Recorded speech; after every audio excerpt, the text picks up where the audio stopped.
நம்ம நெறைய பேருக்கு வந்து இப்ப அதுவும் முக்கியமா வர்றது வெயில் காலம். அது மழை காலத்துலயும் உடம்புல இம்யூனிட்டி சரியில்ல. வெயில் காலத்துலயும் இம்யூனிட்டி சரியில்ல. அம்மை வருது, அது வருது, கோல்டு புடிக்குது, இது புடிக்குதுன்னு சொல்லி நம்ம நெறைய சுத்திட்டு இருக்கிறோம்.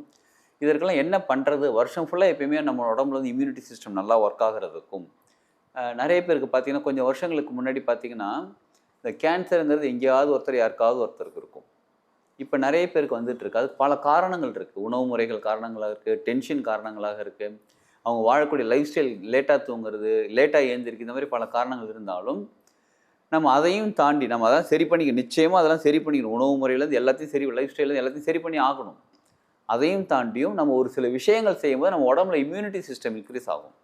அப்படி இம்யூனிட்டி சிஸ்டம்னா என்ன தெரியுங்களாங்க? நோய் எதிர்ப்பு சக்தின்னு சொல்றோம் பாருங்க. நோய் எதிர்ப்பு சக்தி நான் முதல்ல உடம்புல தங்கக்கூடிய கழிவுகள் இருக்கு பாருங்க, அது முதல்ல வெளியில போகணும்.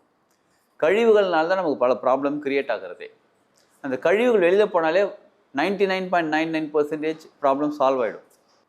நம்ம உணவு முறை அந்த காலத்துல பார்த்தீங்கன்னா, கரெக்ட்டா வந்து 6 மாசத்துக்கு ஒரு தடவை, இல்ல 3 மாசத்துக்கு ஒரு தடவை பேதி மாத்திரை சாப்பிடுவாங்க. ரெகுலரா வாரம் ஒரு தடவை எண்ணெய் தேய்ச்சு குளிப்பாங்க. நல்லெண்ணெய் தேய்ச்சு குளிப்பாங்க. அப்புறம் வேப்பம் உருண்டை இருக்கு பாருங்க, வேப்பம் கொழுந்து உருண்டை பண்ணி சாப்பிடுவாங்க. இது மாரி பல விஷயங்கள் நம்ம முன்னோர்கள் செஞ்சுக்கிட்டு இருந்தாங்க.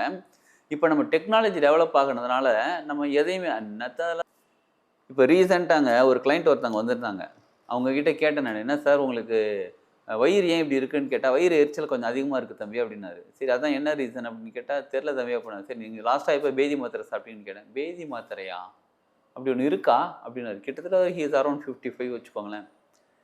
அ எனக்கு நெனவு அவருக்கு அவருக்கு நெனவு தெரிஞ்சு கிட்டத்தட்ட நான் எங்க அம்மா எனக்கு குடுத்து பார்த்துருக்கேன். அப்ப சாப்பிட்டு தர அதுக்கப்புறம் இதுவரையும் சாப்பிட்டது இல்ல தம்பி அப்படின்றாரு. அப்ப பார்த்துக்கோங்க, இந்த வயிற குடல கிளீன் பண்ணது நல்லா கேட்டுக்கோங்க.